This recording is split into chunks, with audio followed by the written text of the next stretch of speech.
సత్తుపల్లి మాజీ ఎమ్మెల్యే సాండ్ర వెంకట వీరయ్య మంగళవారం తన క్యాంప్ కార్యాలయంలో స్థానిక నాయకులు కార్యకర్తలతో సమావేశమయ్యారు. రాబోయే స్థానిక సంస్థల ఎన్నికల నేపథ్యంలో పార్టీ బలోపేతంపై విస్తృతంగా చర్చలు జరిపారు.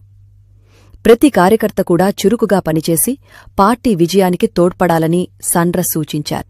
తరువాత ఆయన సత్తుపల్లి బోసుబొమ్మ సెంటర్ వద్ద ఉన్న మాధురి మధు మెడికల్ సమీపంలో మట్టి వినాయక విగ్రహాలను ప్రజలకు పంపిణీ చేశారు. పర్యావరణ హిత వినాయకులను వినియోగించడం ద్వారా ప్రకృతి పరిరక్షణలో ప్రతి ఒక్కరూ భాగస్వామ్యం కావాలని ఆయన పిలుపునిచ్చారు. సంవత్సరం కూడా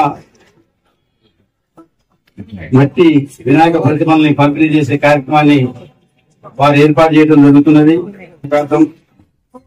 గత 10 సంవత్సరాలుగా ఈ కార్యక్రమాన్ని నిర్వహిస్తున్నందుకు మనందరి తరఫున మధు గారికి హృదయపూర్వక ధన్యవాదాలు తెలియజేస్తూ, మీ అందరికి కూడా రేపు నుంచి మొదలు కాబోతున్న వినాయక చవితి శుభాకాంక్షలు, నవరాత్రి శుభాకాంక్షలు కూడా తెలియజేస్తూ, మరి ఈ రోజు పర్యావరణ హితం కోరుతూ మరి మట్టి ప్రతిమలను పంపిణీ చేస్తున్నందుకు ఆ యొక్క దైవభక్తితో పాటుగా పర్యావరణాన్ని కూడా కాపాడుకోవాల్సిన బాధ్యత మనందరిపైన ఉందని చెప్పి ఈ సందర్భంగా తెలియజేస్తూ, ఈ కార్యక్రమాన్ని ఏర్పాటు చేసి మమ్మల్ని అందరినీ కూడా పిలిచినందుకు మాధురి మధు గారికి హృదయపూర్వక ధన్యవాదాలు తెలియజేస్తున్నాం.